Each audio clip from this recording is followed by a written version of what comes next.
요한계시록 19장 1절입니다. 이 일 후에 내가 들으니 하늘에 허다한 무리의 큰 음성 같은 것이 있어 가로되 할렐루야 구원과 영광과 능력이 우리 하나님께 있도다.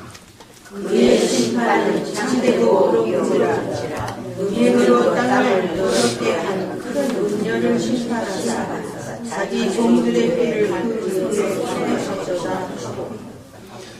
두 번째 가로되 할렐루야 하더니 그 연기가 세세토록 올라가더라. 또 24장로와 네 승물이 엎드려 보좌에 앉으신 하나님께 경배하여 가로되 아멘 할렐루야. 보좌에서 음성이 나서 가로되 하나님의 종들 곧 그를 경외하는 너희들아 무론 대수하고 다 우리 하나님께 찬송하라 하더라. 또 내가 들으니 허다한 우리의 음성도 같고 많은 물소리도 같고 큰 내성도 같아서 가로되 할렐루야 주 우리 하나님 곧 전능하시니가 통치하시도다. 우리가 즐거워하고 크게 기뻐하여 그에게 영광을 돌리세. 어린 양의 혼인 계약이 이르렀고 그 아내가 예비하였으니 그에게 허락하사 빛나고 깨끗한 세마포를 보게 하셨으며 이 세마포는 성도들의 모든 행실이로다. 천사가 내게 말하기를 기록하라. 어린 양의 혼인잔치에 청함을 입은 자들이 복이 있도다 하고 또 내게 말하되 이것은 하나님의 참되신 말씀이라 하기로. 내가 그 말 앞에 엎드려 경배하니 그가 나더러 말하기를 나는 너와 예수의 증거를 받은 내 형제들과 같이 된 종이 삼가 그리하지 말고 오직 하나님께 경배하라. 예수의 증거는 예언의 예언이라. 예, 오늘은 거기까지 보겠습니다. 안녕하십니까. 반갑습니다. 오늘이 4월 21일입니까? 1일 맞죠? 21일. 자, 우리는 이제 요한계시록 18장을 마치고 19장에 들어왔습니다. 그동안에 배웠던 내용들을 다 기억할 수는 없을 것입니다. 요한계시록은 이 세상의 마지막에 되어질 일들에 관한 기록을 예언으로서 보여주고 계시는데 여러 가지 상징적인 내용들과 영적인 내용들이 섞여 있기 때문에 또 순서대로 되어질 일이 기록된 것이 아니라 보여주고 또 다시 한번 보여주고 이렇게 반복되어 있는 또 섞여 있는, 그래서 이 사건이 있으니 이 사건이 있는 것이 아니라 하늘에서 보여준 광경의 순서입니다. 그래서 중복되어 있고 이런 느낌이 많이 듭니다만은 문제는 이런 내용의 의미가 무엇인지가 더욱 중요하다 이런 말씀을 드렸습니다. 그래서 이제 모든 환란이 끝났지 않습니까? 일곱 인을 떼시는 일이 끝났고 또 일곱 나팔을 부는 일이 끝났고 또 일곱 대접의 심판까지도 끝났습니다. 근데 이 사건들이 겹쳐 있다고 이렇게 말씀을 드렸고 이제 그 중간중간에 누구와 누구와의 싸움인지 누가 누구를 심판하는지 왜 심판을 받는지 그 세력은 어떤 세력인지 이런 내용에 관해서 사이사이에 아주 자세하게 설명을 해줘서 우리가 그런 것들을 살펴봤습니다. 이제 오늘 읽은 말씀은 어린 양의 혼인잔치라고 하는 제목이 성경에 앞에 이렇게 번역하신 분들이 붙여놨는데요. 이제 환란이 끝나고 예수님과 혼인하는 혼인잔치에 관한 내용이 기록이 되어 있습니다. 이제 다 끝난 것 같지 않습니까? 다 끝나가는 그런 시점이죠. 그래서 이 사건이 있기까지 있었던 내용 중에 지난주에는 바벨론의 패망에 관해서 공부를 했고 그 전주에는 큰 음녀에게 내릴 심판에 대해서 공부를 했습니다. 근데 결국은 하나님의 역사가 이루어져 가고 있는데 그 역사를 방해하고 하나님을 도전하고자 하는 에뱀, 욕, 용, 마귀라고 하는 사탄이 하나님의 역사를 도전해왔던 일들이 마지막에 심판받는 모습이 큰 음녀입니다. 또 바벨론입니다. 이것은 종교 세력이기도 하고 정치 세력이기도 해서 인간이 하나님을 떠나서 이 땅에서 잘 살 수 있다, 영원 무궁하게 살 수 있다라고 하는 마귀의 꼬임인 거죠. 그런데 사람들은 하나님을 섬기지 아니하고 이것이 훨씬 현실적이고 우리에게 직접 다가오는 살아가는 과정 속에서 있는 일들이기 때문에 그 세력에게 굴복당하고 그것을 좋아하고 함께 따르는 이런 일들이 많이 있는 거죠. 심지어는 기독교의 믿음을 가진 자들마저도 이 바벨론의 세력, 음녀의 세력 속에 빠져들어 있는 사람들이 너무도 많은 것을 우리는 그동안에 살펴봤습니다. 뭐 일일이 다 열거하지 않더라도 그런 세력이 무엇인지는 뭐 우리가 다 알 수 있을 거라고 생각이 듭니다. 자, 오늘 19장에 있는 내용을 읽어가면서 또 함께 살펴보도록 하겠습니다. 19장 1절입니다. 이 일 후에라고 하는 것은 바벨론의 패망이 바로 직전에 있었고 그 다음에는 큰 음녀의 내릴 심판이 있은 거죠. 그런 심판이 있은 후에 내가 들으니, 여기서 내는 이제 사도 요한이 지금 듣고 있는 그런 광경입니다. 하늘에 어떤 모습이 보여요. 허다한 큰 무리의 음성 같은 것이 있어. 허다하다는 말은 무슨 말입니까? 허락할 허자에 많을 다자를 썼습니다. 그래서 몹시 많은 숫자, 수두룩하다, 그런 말이 허다하다 그런 말입니다. 하늘에 수두룩한 한 무리라고 하는 것은 따로따로 있는 것이 아니라 전체가 하나 되어 있는 어떤 무리라고 할 수 있는 거죠. 예, 그래서 그 무리에 큰 음성 같은 것이 있어서 가로되 할렐루야, 구원과 영광과 능력이 우리 하나님께 있도다, 이렇게 말을 한 겁니다. 할렐루야라고 하는 말은 지금 기독교의 교회에서 많이 씁니다. 목사들이 어떤 설교를 할 때 할렐루야 하고 또 그 말을 하면 아멘 하고 또 할렐루야 하고 막 답변하고 막 그러지 않아요? 일반 교회들 가서 보면 이 할렐루야라는 말은 무슨 말이냐면 두 개의 그 단어가 보태진 말입니다. 할렐이란 말은 찬양하다 그런 말입니다. 그 다음에 야는 뭐냐? 야훼 하나님, 여호와 하나님을 뜻할 때 야를 갖다가 붙여서 여호와를 찬양하라 그런 말입니다. 할렐루야 그러면 여호와를 찬양하라 그 말입니다. 예. 목사의 말 잘하는 것을 찬양한 게 아니고 여호와를 찬양하는 겁니다. 자, 무엇을 찬양하냐? 구원과 영광과 능력이 우리 하나님께 있음을 찬양하는 겁니다. 이제 여러 재앙의 심판을 우리가 받지 않습니까? 무서운 심판들이 벌어졌는데 그 가운데서 구원을 얻는 무리가 하늘의 허다한 한 무리의 큰 음성으로서 찬양하는 겁니다. 구원을 얻은 무리들이, 하늘에 있는 무리들이. 그래서 이 하늘에 있는 무리들은 이제 공중으로 끌어올려가 있는 성도들을 의미하는 거죠.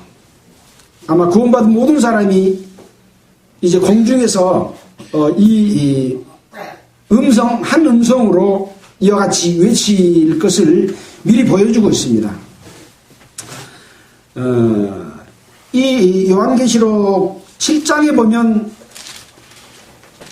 흰옷 무리들이 또 나온 광경이 있습니다.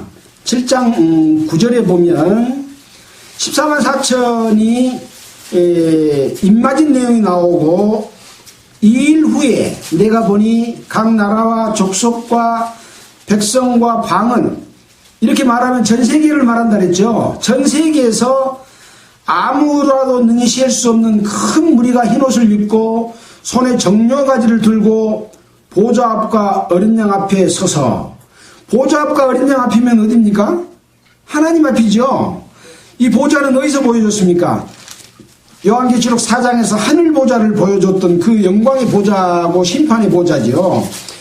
그 앞에 서서 손에 정료가지를 들고 큰 소리로 외쳐 가로되 구원하심이 보좌와 앉으신 우리 하나님과 어린 양에게 있도다. 구원이 누구에게 있어요? 하나님과 어린 양에게 있도다 라고 찬양을 해요. 그러니까 모든 천사가 보좌와 장로들과 네 생물이 주위에 섰다가 보좌 앞에 엎드려 얼굴을 대고 하나님께 경배하면서 또 찬송하는 내용이 나옵니다. 아멘. 그 말이 맞다. 아멘. 똑같이 할렐루야를 부르는 그런 내용이죠. 찬송과 영광과 지혜와 감사와 존귀와 능력과 힘이 우리 하나님께 세세토록 있을지로다. 앞에는 성도들이 찬양하는 것이고 뒤에 장로들과 내 생물, 이 사람들은, 내 생물은 특히 어떤 일을 한 사람들입니까? 7 재앙을 선두지휘했던 천사들이죠. 그러니까 성도들과 천사들이 먼저 성도들이 찬양을 하고 그 다음에 천사들이 아멘하고 답변하면서 더 구체적으로 영광과 지혜와 감사와 존귀와 능력이 하나님께 세세토록 있을지어다 라고 화답하는 그런 찬양이 있는데, 그러니까 장로 중에 하나가 응답하여 이 흰옷을 입은 자리 누구며 어디서 온 사람들이냐 라고 물어본 거예요. 그러니까 이는 큰 환난에서 나오는 자들인데 어린 양의 피에 그 옷을 씻어 희게 하였느니라 라고 한 사람들이잖아요. 어디서 나왔다고요? 큰 환난에서 나온 사람들인 거예요. 그러니까 심판 가운데에서 익은 곡식을 수확하는 장면도 우리가 배웠잖아요. 또 포도송이를 거두는 장면도 배웠습니다. 그래서 환난 가운데서 나오는 큰 무리라고 하는 무리가 또 있습니다. 오늘 19장에 나온 무리는 이 사람들도 포함되어 있는 큰 무리라고 할 수 있겠습니다. 이 속에는 먼저 구원받고 돌아가셔서 하늘나라에 가 있는 분들, 또 부활승천에서 가 있는 분들이겠죠. 살아서 끌어올려서 공중에서 데살로니가에 나와 있는 것처럼 끌어올려서 공중에 가 있는 사람들, 또 환난에서 나온 사람들, 그러니까 공중에는 지금 이 지상 재림하기 직전의 상황인 거죠. 모든 성도들이 지금 공중에서 함께 있는 모습인 겁니다. 그래서 구원을 찬양한 겁니다. 그리고 그 구원이 나의 능력과 나의 노력으로 된 것이 아니고 하나님께 있다 하는 것을 찬양한 겁니다. 그래서 그 영광도 하나님께 드리는 영광이요, 그 능력이 아버지께 있음을 찬양하는 거죠. 자, 그 다음에 이제 나오는 것이 무슨 내용입니까? 그의 심판은, 하나님의 심판은 참되고 의로운지라. 하나님의 심판, 지금 앞에 다 심판의 광경을 우리가 배웠잖아요. 그 하나님의 심판은 참되다. 참이란 말은 무슨 말이에요? 진실하다. 거짓이 없다. 어떤 나쁜 의도를 가지고 한 게 아니라 옳음을, 질서를, 진정한 심판과 처벌을, 또 그것을 지키는 자들에게는 영광을 주시는 일이기 때문에 참되다, 그렇게 이야기를 하고 있습니다. 이 세상에 참은 물론 있을 수가 있겠지만 대부분의 이 세상의 것은 진실되지 못하고 진실된 속에도 거짓이 보태져 있는 그런 심판이죠. 이 세상 심판은. 세상 법정 심판에 대해서는 지난번에 말씀을 드렸습니다. 참되고 의로운 거죠. 의롭다고 하는 말은 무슨 말입니까? 악함을 벌할 수 있는 것은 의로운 겁니다. 악함을 벌하지 못한 것은 의롭지 못한 거죠. 그래서 이 오늘의 이 찬양은 악한 자를 심판하는 그 심판의 의로움을 찬양하고 있는 겁니다. 자, 어떤 것을 심판했나? 의로운지라 음행으로 땅을 더럽게 한 큰 음녀를 심판하사 자기 종들의 피를 그의 손에 갚으셨도다. 그러니까 음행하는 자들, 이 앞에 바벨론의 세력, 정치 세력, 바벨론의 세력, 종교의 세력, 바벨탑을 쌓았던 니무롯에 의한 인간이 하나님을 떠나서 생존하고자 하는 악한 그런 자기들 욕심을 위한 하나님 없는 욕심, 그것을 성취하고자 하는 것을 음행이라 그랬잖아요. 그 음행으로 땅을 더럽게 한 큰 음녀를 심판하사, 이 음녀 또 바벨론 세력이 장사했던 장사 우리가 다 배웠잖아요. 몇 가지 장사를 하던가요? 수십 가지 장사를 했잖아요. 금, 은, 보화, 향수, 먹거리, 동물들, 이 모든 것을 취하고 영원토록 살리라 하고 했던 그런 일들에 관한 것을 심판하는 거죠.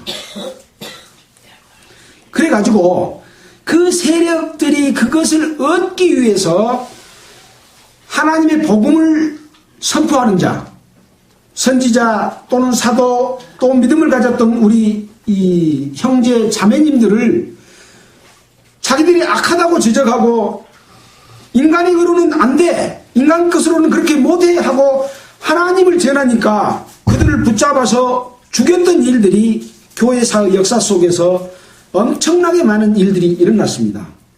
천주교에서 십자군 전쟁을 통해서 기독교인들을 얼마나 많이 죽였습니까? 이런 일들, 천주교뿐만 아닙니다. 기독교 속에서 기독교인을 죽이는 일들, 또 기독교 내에서 사람을 죽이지는 않더라도 그 영혼을 멸망으로 빠치우는, 미워하고 또 쫓아내고 갈등을 갖고 사랑을 실천하지 않고 자기들하고 맞지 않는다고 다른 파라고 해서 이렇게 핍박을 가했던 이런 모든 일들이, 또 그렇게 해서 순교를 당한 사람들의 그 피를, 그 종들의 피를 그의 손에서, 음녀의 손에서 갚았다, 이런 얘기입니다. 그래서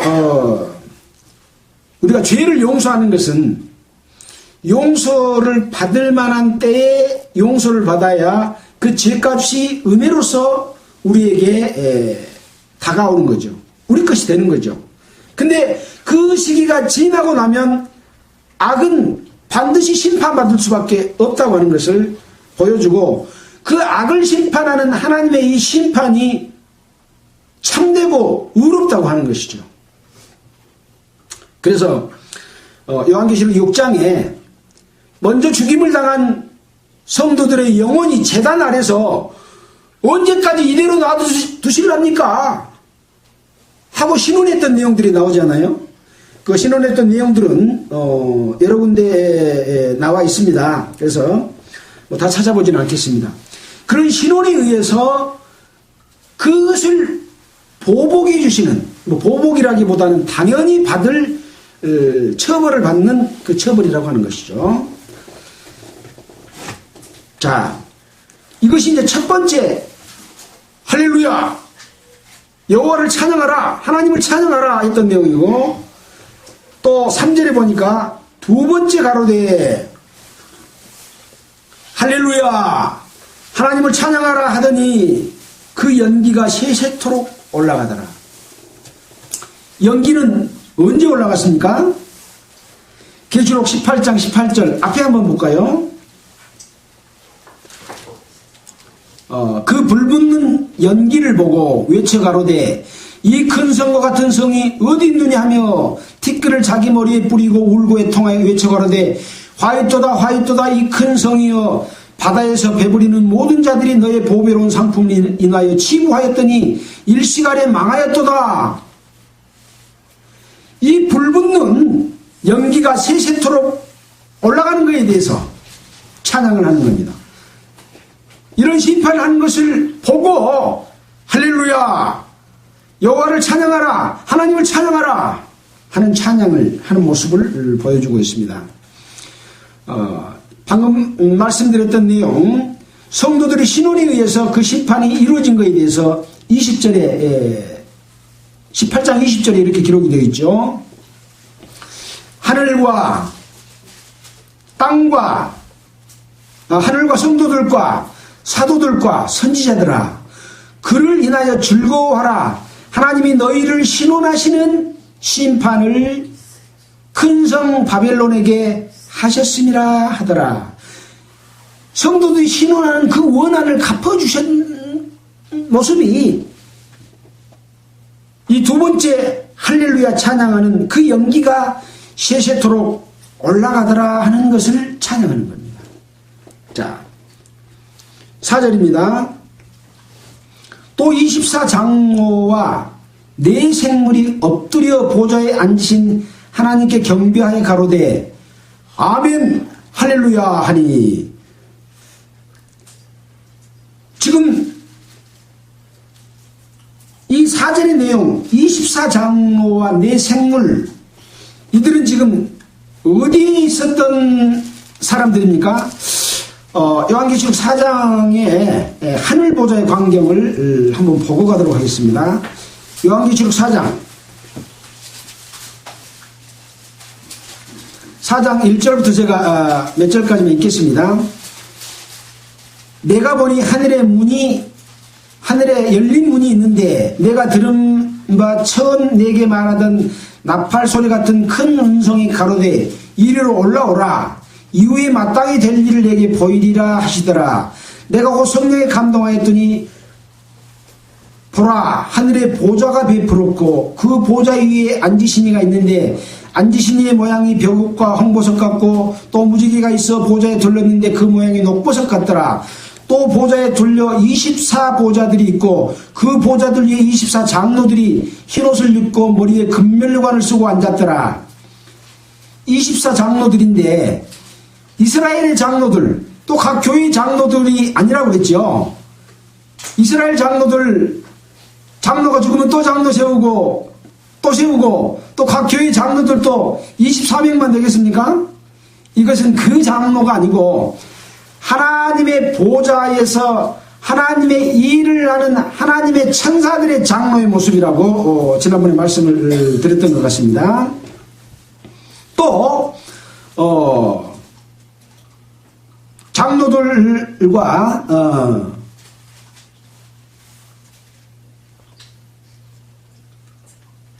몇 절입니까?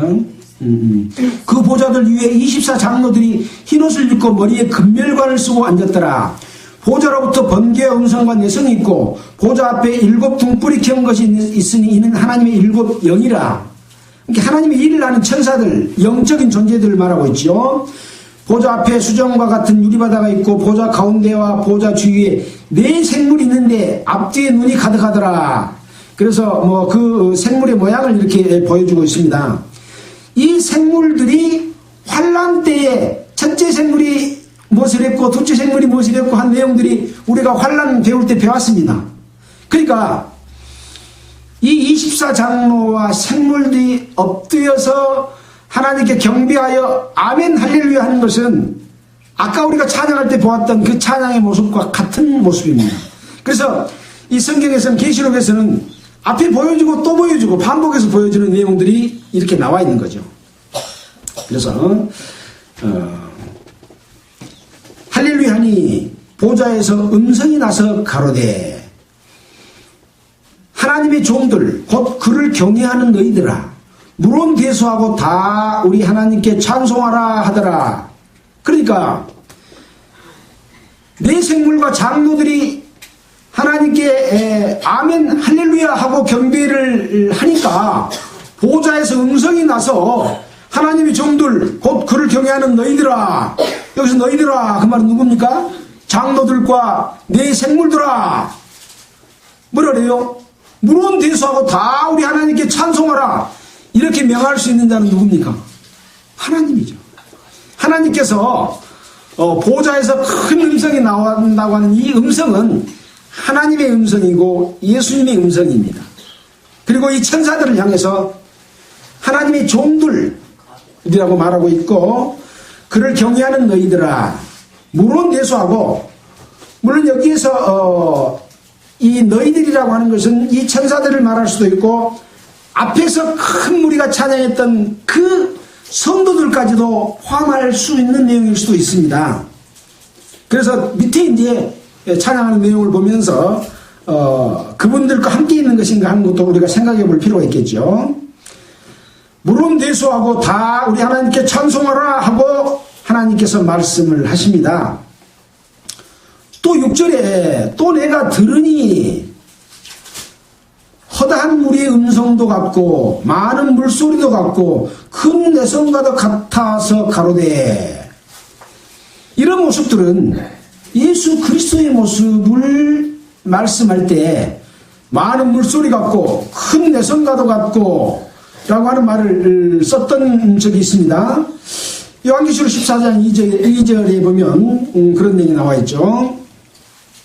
제가 읽겠습니다. 1절부터 또 내가 보니 보라, 어린 양이 시온산에 섰고 그와 함께 14만 4천 명이 섰는데 그 이마에 어린 양의 이름과 그 아버지의 이름 쓴 것이 있도다.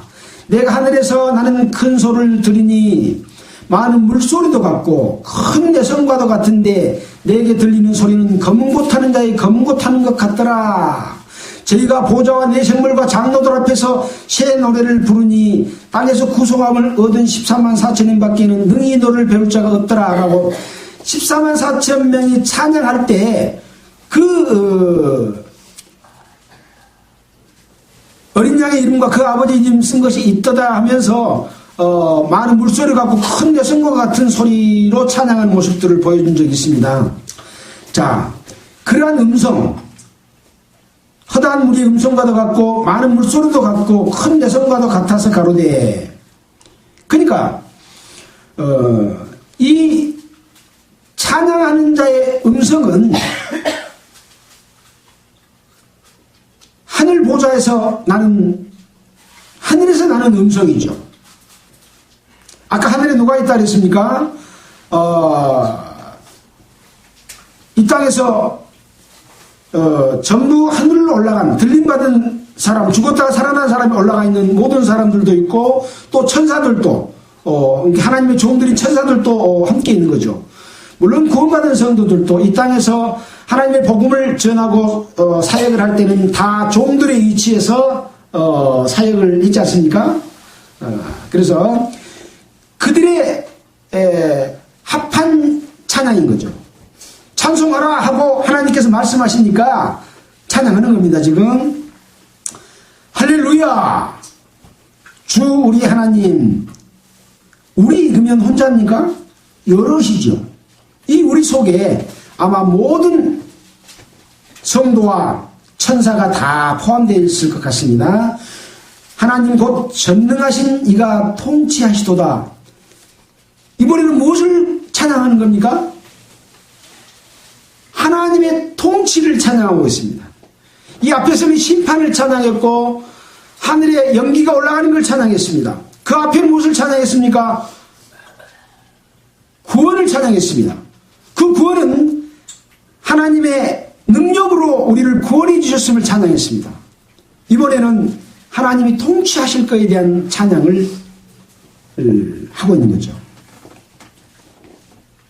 자, 7절입니다. 우리가 즐거워하고 크게 기뻐하여 그에게 영광을 돌세. 자, 그래서 이제 하나님의 모든 심판이 끝났고 그동안에 하나님의 뜻 가운데 살아왔던 성도들, 종들, 천사들이 있습니다. 또 반면에 악한 영의 세력인 사탄과 예뱀과 용과 마귀와 이런 세력들이 하나님을 대적하는 세력이 있었던 거죠. 그래서 그 세력을 물리치고 승리하신 하나님이 통치하는 그런 광경이 이제 그런 심판이 끝났기 때문에 그것을 찬양하는 찬양입니다. 그래서 우리가 즐거워하고 크게 기뻐하여 그에게 하나님께 영광을 돌리세 라고 말씀하고 있습니다.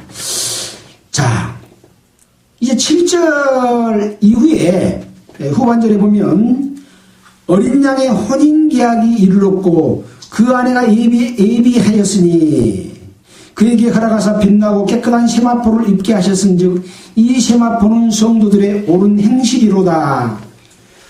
자, 그래서 이 하나님이 통치하시는 통치의 그 상황을 설명해주고 있는데 어린 양의 혼인 기약이 이르렀다 이게 그렇게 되어 있지 않습니까? 여러분 책에 보면 기약이라고 하는 글자가 옆에 글자하고 크기가 같은가 적은가 한번 봐보세요. 더 작습니까? 이것은 원문에 없는 말을 성경을 해석하면서 그것을 집어여놓은 말입니다. 그 기약을 빼고 한번 읽어볼까요? 어린 양의 혼인이 이르렀고 기약은 이미 끝났어요. 그래서 혼인 날이 되어버렸어요. 이르렀습니다. 왜? 심판이 끝나고 이제 하나님의 나라가 이루어진 것이잖아요. 자, 그래서 이 혼인은 지금 우리에게 보여지는 상황은 땅에 있는 상황입니까? 하늘에 있는 상황입니까? 하늘에 있는 상황이에요. 하늘에 있는 상황. 이 땅의 성도들이 먼저 간 성도들은 무덤 속에 있다가 데살로니가에 있는 것처럼 먼저 부활해서 공중으로 올라갔고 그 후에 우리 살아남은 자도 부활해서 공중으로 끌어올라가리라 했던 말씀, 또 고린도에 우리 몸이 어떻게 변할까에 관한 말씀, 빌립보서에 우리의 낮은 몸이 자기 영광의 몸의 형체와 같이 변케 하시리라.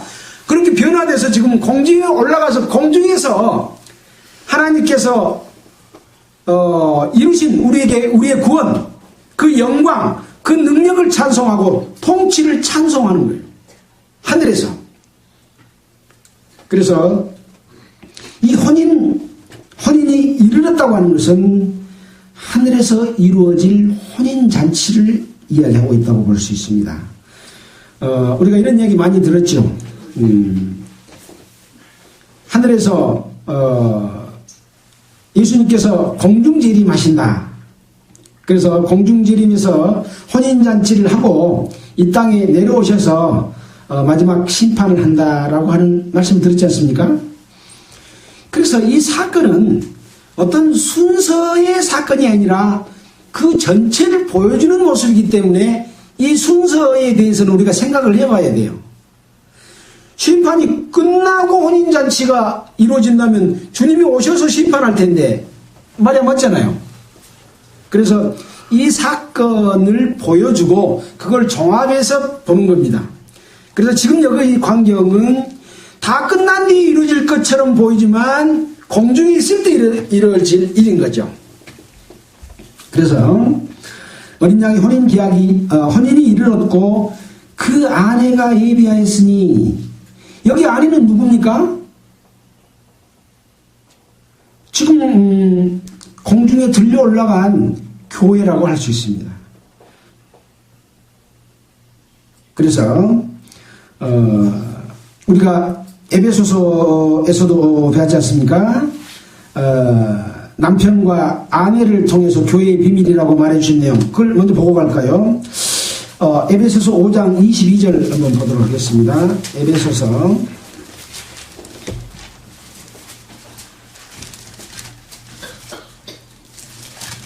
자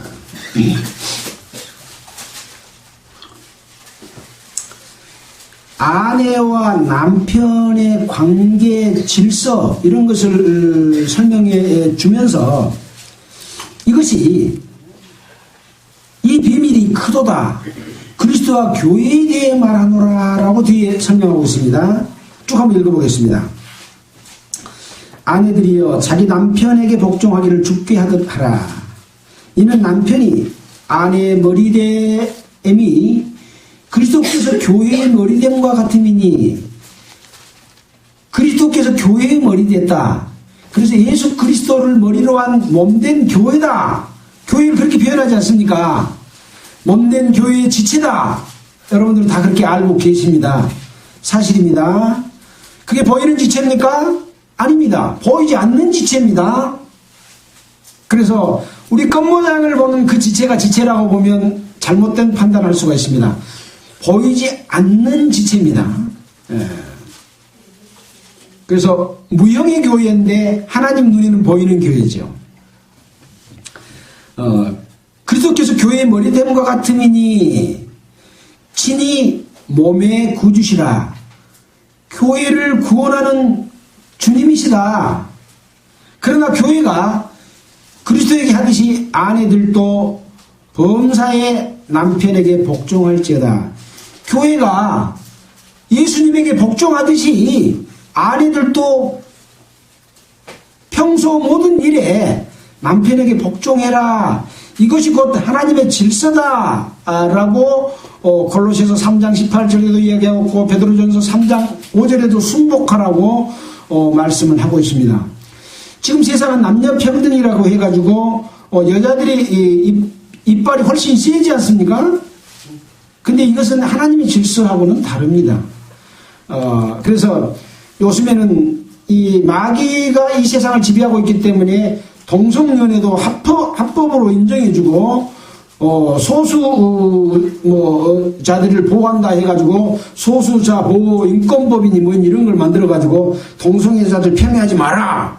이런 것은 마귀의 역사입니다. 마귀의 뜻을 이루는 겁니다.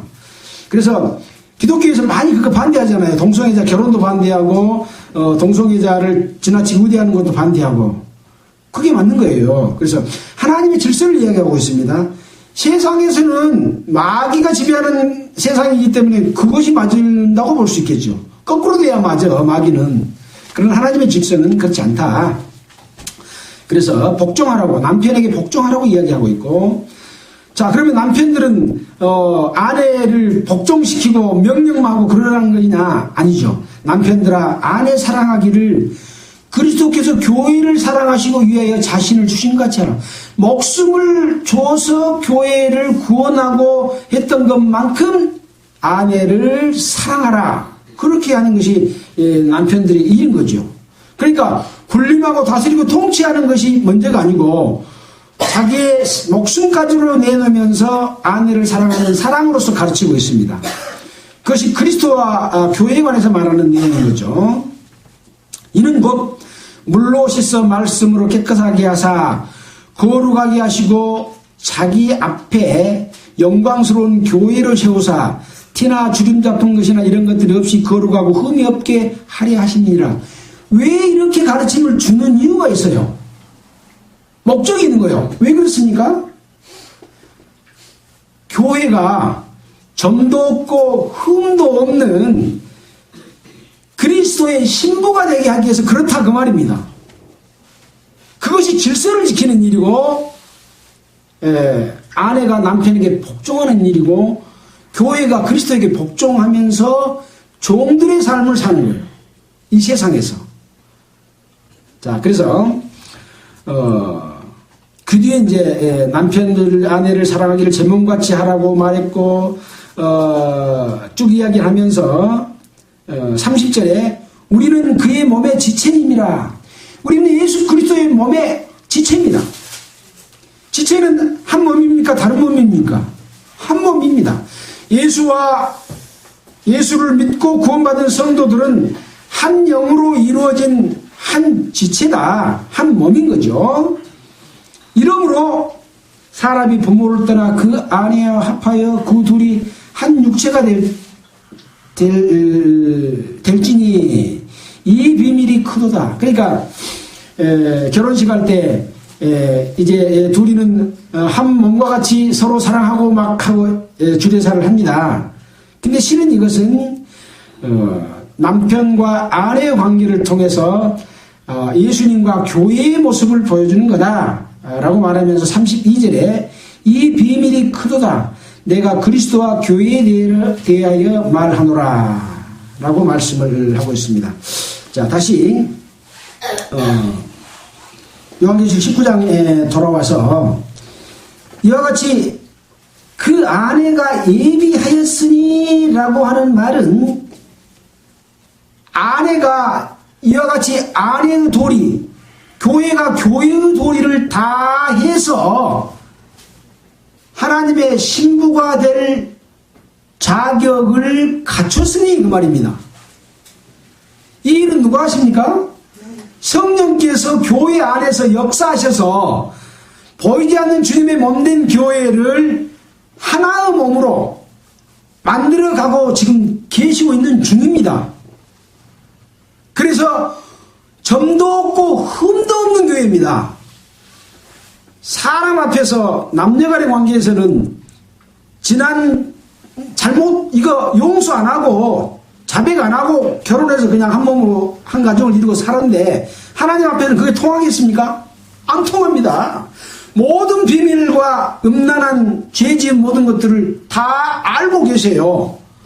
그것을 용서하시고 또 용서받은 후에 구원받은 이후에 새 생명을 얻은 이후에 살아가면서 또 마귀를 숭배하고 음란한 일,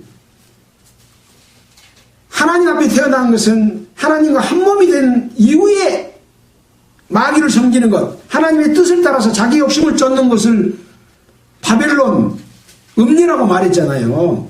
그렇게 살던 것들을 돌이켜 회개하고 뉘우쳐서 하나님 앞에 올바로 서 있는 그 교회가 완성이 된 거죠. 그것이 완성이 안 됐기 때문에 지금 주님이 재림하시지 않고 있는 겁니다. 기회를 주고 계신 겁니다. 이것은 대단히 놀라운 일인 거죠. 그래서 아내가 예비하였으니 라는 이 번역을 다른 성경에서는 아내가 자신을 예비하였으니 라고 말하고 있습니다. 그래서 물론 성령께서 교회 가운데서 역사하셔서 점도 없고 흠도 없는 것을 이루어가고 계십니다. 우리는 그런 말씀을 드릴 때 내가 거기에 부합되지 않으면 돌이켜 회개하고 다시 하나님과의 예수님과의 정상적인 성령 안에서 관계를 갖도록 우리는 그동안에 서신서를 통해서나 요한계시록에서 보내는 7개의 편지 속에서 특히 자세하게 배웠습니다. 이것이 그리스도인이 아내가 결혼할 남편을 위하여 준비하는 것과 같은 겁니다. 가짜로 준비하면 되겠어요? 안 되겠어요? 안 돼요. 세상에서는 가짜로 해도 통해요. 그러나 하나님 앞에서는 통하지 않는 거죠. 자, 그래서 굉장히 중요한 말씀입니다. 자, 이 부분에 대해서 관주로서 혼인이 이르렀고 그 아내가 예비하였으니 라고 하는 말에 관주를 제시해 놓은 것이 있습니다. 그것을 한번 살펴보도록 하겠습니다. 관주에는 어떤 말씀이 있을까? 마태복음 22장을 한번 보겠습니다. 우리는 그동안에 다 배웠던 내용들입니다. 그러나 계시록을 공부하면서 다시 한번 우리 자신을 살펴볼 기회를 갖는 거죠. 자, 22장 1절로부터 14절에는 혼인잔치의 비유를 예수님께서 직접 말씀해 주신 내용입니다. 22장 1절에 보면 예수께서 다시 비유로 대답하여 가라사대 천국은 마치 자기 아들을 위하여 혼인잔치를 베푼 어떤 임금과 같으니, 그러니까 천국의 비유를 설명하면서 자기 아들을 위하여 혼인잔치를 베푸는 어떤 임금, 임금은 누구겠습니까? 하나님이죠. 아들은 누굽니까? 예수 그리스도입니다. 하나님이 예수 그리스도를 와 혼인하는 혼인잔치를 베푼 어떤 임금과 같다.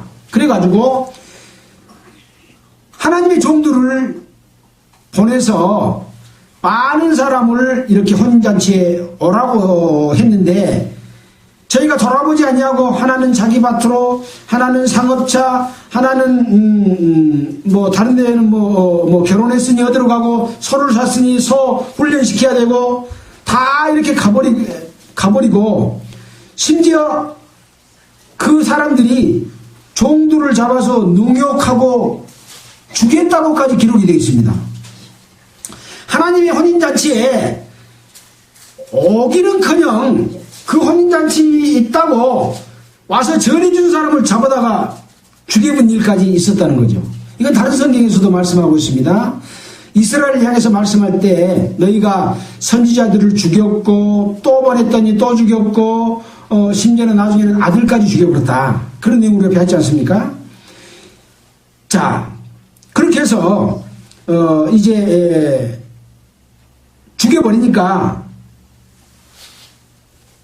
사거리에 가서 사람을 만나는 대로 혼인잔치에 청하여 오너라. 그러니까 이제 이스라엘 말고 전 세계 이방에서 이제 하나님의 복음을 전파해서 오게 하는 거죠. 그러니까 혼인자리에 소리 가득한지라 임금이 소를 불러 들어올세 거기 애복을 입지 않은 한 사람을 보고 가로되 친구여 어찌하여 애복을 입지 아니하였느냐 하니 저가 유구문이요 입이 있어도 말을 못해. 자, 혼인잔치에 이제 청함을 받았습니다. 혼인잔치에 참석을 했어. 근데 애복을 입지 않는 사람이 있는 거예요. 그러니까 어찌하여 애복을 입지 아니하였느냐 제가 유구문연을 임금이 사환들에게 말하되 그 수족을 결박하여 바깥 어두움에 내어 던지라. 거기서 슬피 울며 이를 가하니 있으리라 하니라. 청함을 받은 자는 많되 택함을 입은 자는 적으니라.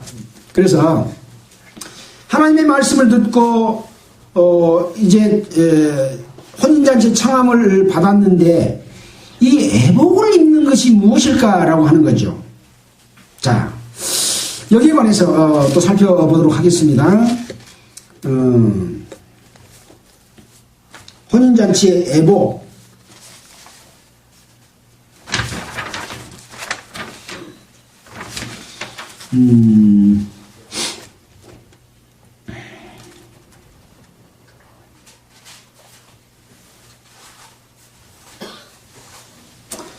갈라디아서 3장 27절을 한번 보겠습니다. 갈라디아서 3장 27절입니다.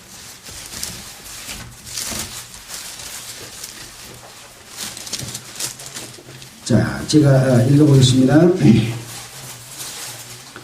누구든지 그리스도와 합하여 세례를 받은 자는 그리스도로 옷 입었느니라. 그리스도와 함께 세례를 받은 자가 어떤 자입니까? 예수님이 십자가에 못 박혀서 돌아가셨습니다. 에베소서에 보면 예수님께서 십자가에 못 박혀 돌아가실 때 우리도 함께 십자가에 못 박혔고 또 장사될 때 함께 장사됐다 그랬잖아요. 장사됐다가 이제 다시 부활할 때 3일 만에 부활할 때 우리도 함께 부활했다고 그랬습니다. 자, 세례가 뭐라 그랬습니까? 세례는 장사입니다. 세례라고 하는 것은 죽지 않는 사람은 장사 지낼 수 없는 것처럼 예수 그리스도와 함께 죽었다는 것을 확실히 깨닫고 땅 속에 3일 동안 사실이 있어야 돼요. 그 3일 동안 있어보면 진짜 죽을 거 아니에요. 그러니까 물속으로 쑥 들어갔다가 다시 올라오는 게 세례입니다. 머리에 물 몇 방울 팽긴 것은 이 세례가 아니에요. 가짜 세례예요. 가짜 세례. 세례 의미도 모르고 주는 세례입니다. 천주교나 뭐 다른 기독교에서도 그렇게 한 세례가 있는데, 그래서 세례는 장사다, 장례식이다 그렇게 생각해야 돼요. 그래서 예수님과 함께 십자가에 죽었고 땅속에 들어갔다 다시 살아나는 것이 세례를 받았다고 하는 것이고 한 몸이 된 거죠. 자, 그래서 그렇게 된 사람을 향해서 그리스도 합하여 세례를 받은 자는 그리스도로 옷 입었느니라. 그래서 구원받은 모든 자, 생명을 얻고 하나님의 자녀로 태어난 자는 다 그리스도로 옷 입은 자 맞죠? 그러면 이 혼인잔치에 들어가겠네요. 그럴 것 같죠? 네. 자, 근데 또 다른 데 한 문제를 살펴보겠습니다. 이사야 61장 10절을 한번 보겠습니다. 이사야 61장 10절.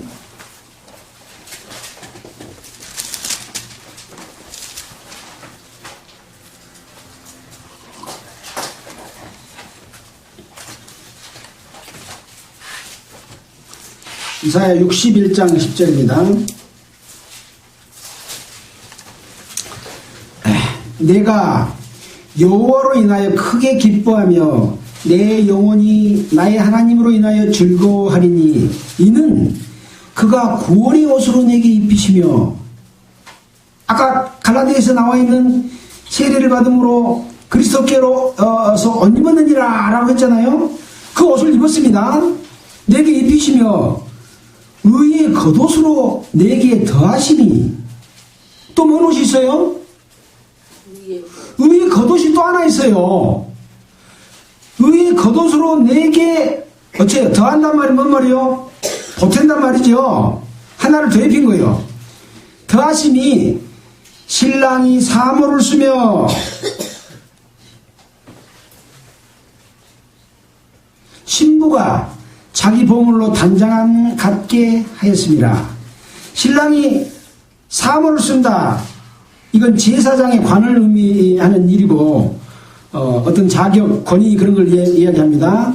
신부가 자기 보물로 단장한다는 것은 아름다움, 또 순결을 의미합니다. 보물은 뭡니까? 순전한 거잖아요. 이물질이 섞이지 않는 금, 은 이런 게 보물이라고 이야기합니다.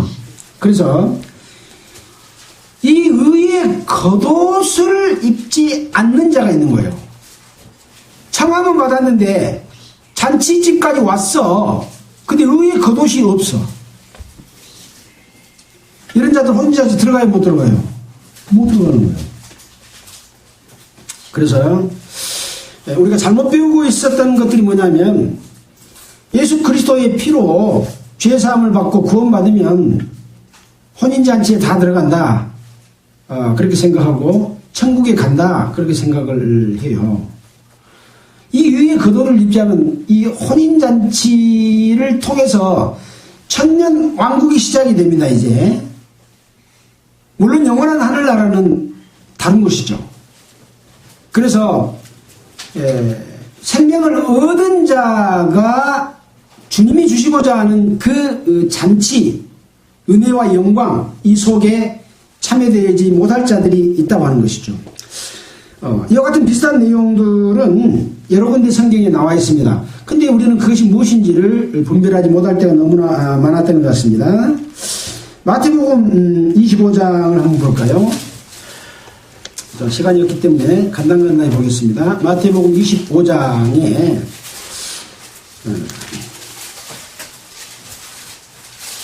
혼인잔치에 들어갈 열처녀, 신부인 열처녀에 관한 기록이 되어 있습니다.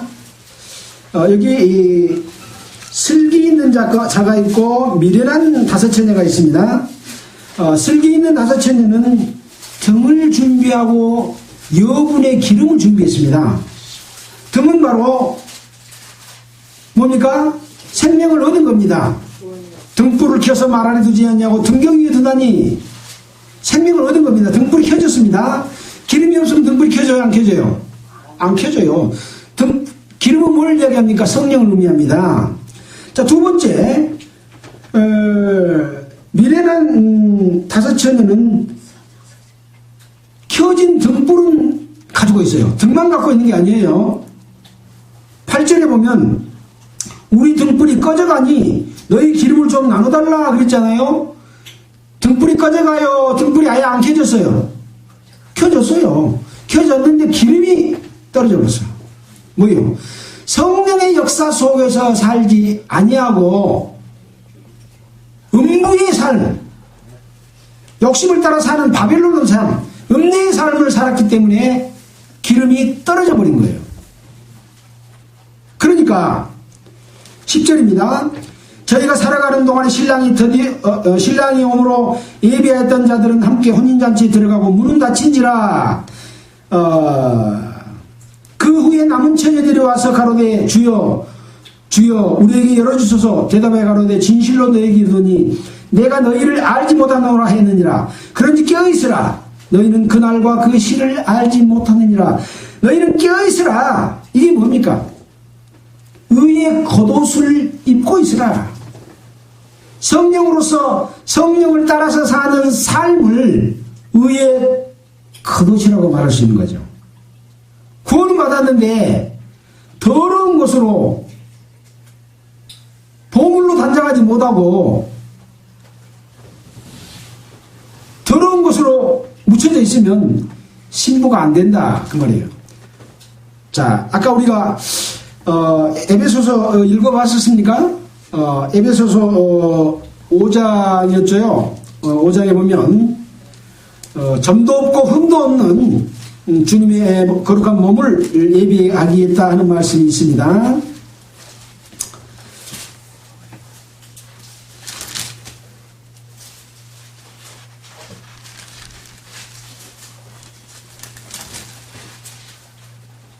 아까 남편과 아내에 대해서 이야기했고, 또 다른 성경 에베소서, 빌립보서, 골로새서를 쭉 읽어보면 교회를 점도 없고 흠도 없이 거룩하게 한다라고 하는 말씀이 여러 군데 나와 있습니다.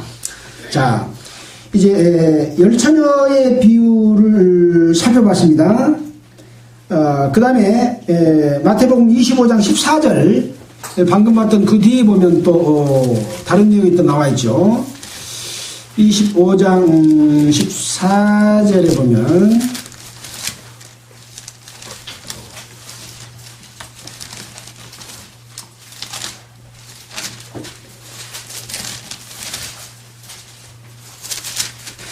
자, 여기 보면 달란트의 비유가 나와 있습니다. 어떤 사람이 타국에 갈 때 그 종들을 불러서 소유를 맡긴 것 같아, 천국은 그렇다 라고 비유를 또 말씀해 주고 있는데, 금 5달란트를 주고 또 한 사람에게는 2달란트를 주고 한 사람에게는 1달란트를 줬는데, 이 사람들이 이제 타국에 간 왕들에게 줬던 이것에 대해서 5달란트 받은 자는 5달란트 남기고 2달란트 받은 자는 2달란트를 남겼는데, 1달란트 받은 사람은 이것을 땅속에다 감추어 놨어요. 그래서 나중에 왕이 와가지고 그 1달란트를 땅속에 묻은 자에게 그 1달란트를 뺏어가지고 2달란트, 5달란트 가진 자에게 오히려 버텨줘 버리는 이런 일이 있었습니다. 여기 달란트의 비유는, 이 달란트를 비유할 때는 이 달란트가 돈이 얼마나 큰 돈인지 아십니까? 금 1달란트는 은의 6,000배입니다. 은은 한 데나리온이 하루 일당이요. 10만원. 지금 최소로 잡아서 10만원 지금 일당 주잖아요. 남자들 인건비로. 근데, 한 달러가 10만원이라 친다면, 이게 6,000배면은 얼마입니까? 근데 거기에, 금은 은의 15배예요. 제가 계산기로 아까 투소로 계산을 해보니까, 90억 원 나옵니다. 90억 원. 금 1달란트가 가격으로 계산하니까 90억 원이 나오더라고요. 엄청나게 큰 돈이죠. 이것은 구원을 의미합니다. 구원을 받은 자가 달란트, 5달란트, 2달란트, 1달란트는 그 사람의 능력, 할 수 있는 자질인 거예요. 뭐 하나님께서 차별하고 주는 게 아니에요. 할 수 있는 그 능력을 가지고 1달란트 가진 사람 1달란트만 남기면, 2달란트만 남기면 돼. 근데 이것을 땅속에 묻었다고 하는 거죠. 그래서 받은 구원을 어떻게 살았느냐라고 하는 것을 따져서 묻는다라고 하는 그런 부분이고, 이제 문화의 비유도 마찬가지입니다. 누가복음 12장 35절로 40절에 보면 깨어있으라, 깨어 기다리라 라고 말했고, 허리에 띠를 띠고 등불을 켜고 서 있으라 라고 말했습니다. 또 누가복음 11장 33절에는 누구든지 등불을 켜서 음속이나 말아를 두지 아니하고 등경 위에 두더니 이는 들어가는 자로 그 빛을 보게 하지 아니라 내 속에 있는 빛이 어둡지 아니한가 살펴보라 하겠습니다. 우리 속에 있는 빛은 어디서 온 빛입니까? 예수 그리스도께서 우리에게 빛의 쪼가리, 등불을 우리에게 다 나눠줬습니다. 그 등불을 켜서 먹고 사는 내 몸속에다가 집어넣으면 그 빛이 밖으로 나갈 수 있습니까? 없습니까? 우리의 삶을 통해서 예수 그리스도의 빛을 비추는 삶을 사도록 하는 것이 성령에 따라서 순종하는 삶을 사는 것인데, 그렇게 살지 않은 삶은 아담이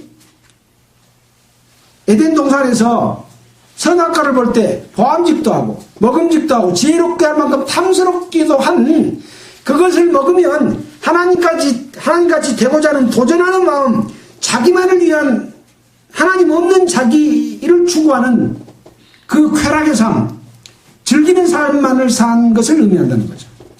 그래서 그렇게 사는 자들에게는 결코 혼인잔치에 들어갈 수 없는 그런 사실이 벌어진다라고 하는 것이죠. 시간이 다 됐는데 제가 설명을 너무 많이 드렸습니다. 자, 8절입니다. 그에게 허락하사 그렇게 사는 예비하였으니 그에게 허락하사 빛나고 깨끗한 세마포를 입게 하셨은즉, 이 세마포는 뭐라 그랬어요? 성도들의 옳은 행실이라. 근데 여기는 원래 행실들이로다 그렇게 되어 있답니다. 근데 여기는 단수로 되어 있습니다만은 옳은 행실이라, 바로 이것은 의의 겉옷이고 성도들의 옳은 행실을 통해서 하나님의 뜻을 우리 몸으로 실천하고 살아가는 삶을 이야기합니다. 이것은 인간의 의를 이야기하는 것이 아닙니다. 빛을 비춰주라는 이야기죠. 우리 속에 있는 빛, 누구 빛? 예수 그리스도의 빛을 비추는 겁니다. 우리 것 갖다가 비추면 안 돼요.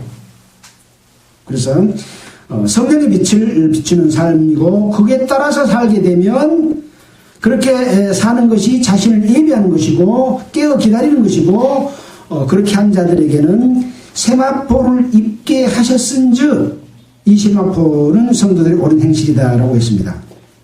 9절입니다. 천사가 내게 말하기를 기록하라. 어린 양의 혼인잔치 청함을 입은 자들이 복이 있도다 하고 또 내게 말하되. 그러니까 아까 이제 혼인잔치 비유 여러 가지 말씀을 드렸습니다. 다 말씀드리지는 못했습니다만은, 그래서 이 청함을 입은 자들이 복이 있는 거죠. 이것은 하나님의 참되신 말씀이라 하기로, 그래서 여기까지 이루어지는 이 심판인 거죠. 아까 처음에 찬양했던 그 찬양의 심판은 악에 관한 이 세상에서의 심판이고 마귀에 대한 심판인 반면, 이 혼인잔치에서의 택함을 입고 그렇지 못한 자들의 심판은 그리스도의 심판대라고 말할 수가 있습니다. 이 그리스도 심판대에 대해서는 또 다른 성경에 기록이 되어 있죠. 그래서 이것은 하나님의 참되신 말씀이라, 이것은 진실하고 의롭다, 아까 의롭다 말했잖아요.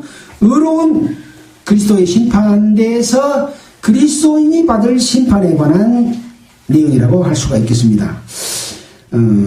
내가 그 말 앞에 엎드려 경배하니 그가 나더러 말하기를 나는 노아민 예수의 증거를 받은 내 형제들과 같이 된 종이니 삼가 그리하지 말고 오직 하나님께 경배하라.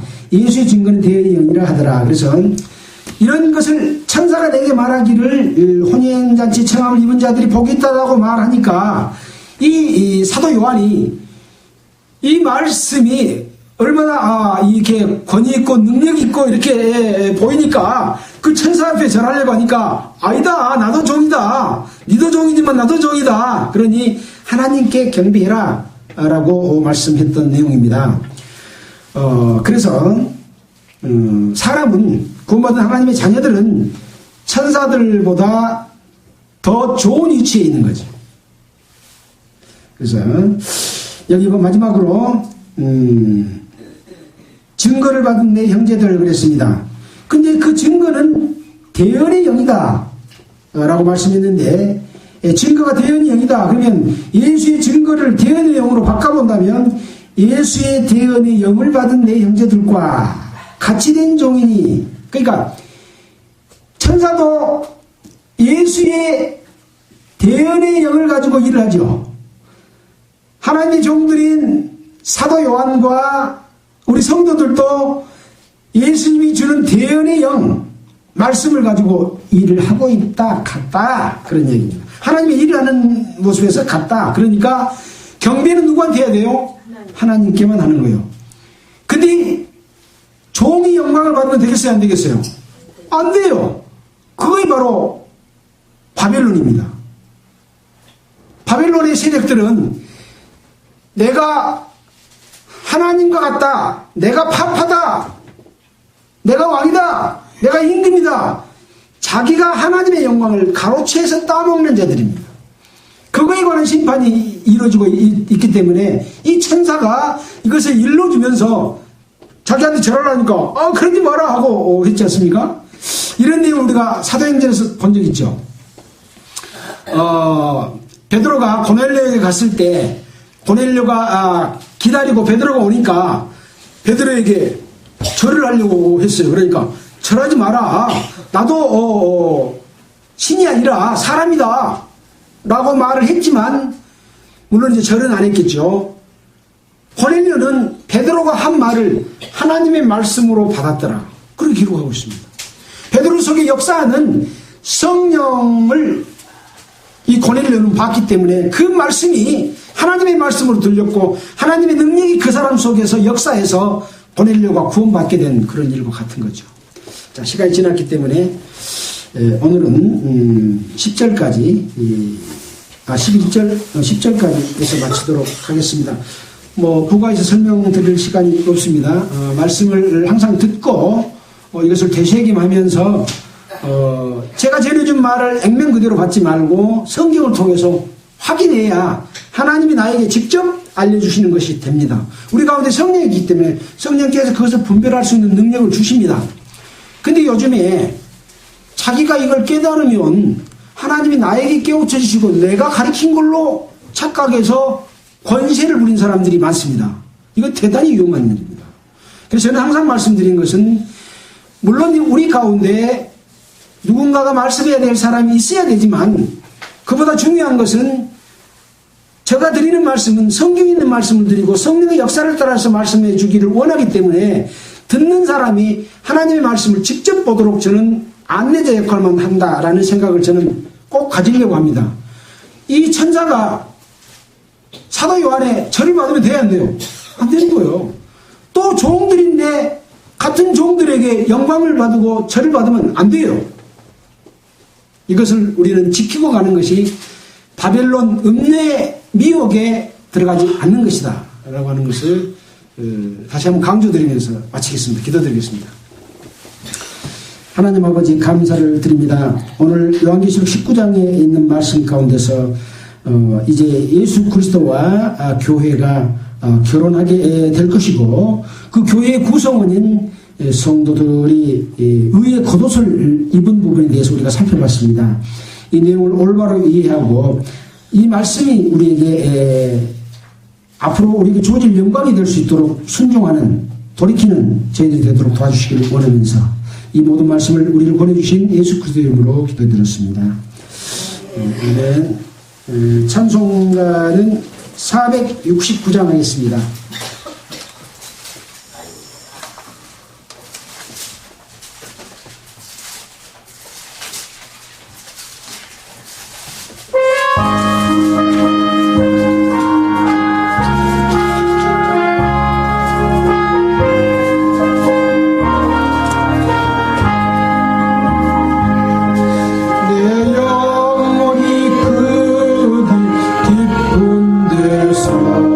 맑은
내 영혼의 평화가 넘쳐나는 주의 축복을 받으리라.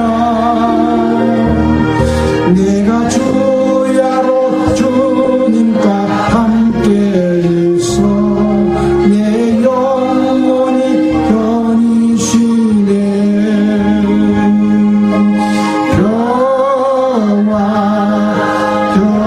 평화로워 하늘 위에서 내려오네. 그 사랑의 물결이 영원토록 내 영혼을 덮고소서.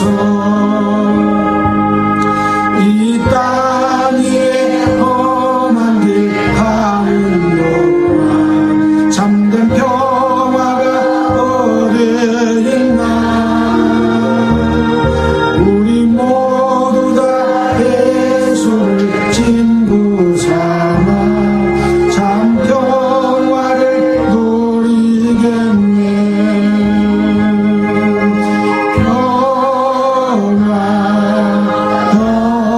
평화로워 하늘 위에서 내려오네. 그 사랑의 물결이 영원토록 내 영혼을 덮고소서.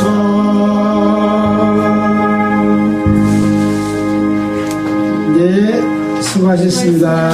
감사합니다.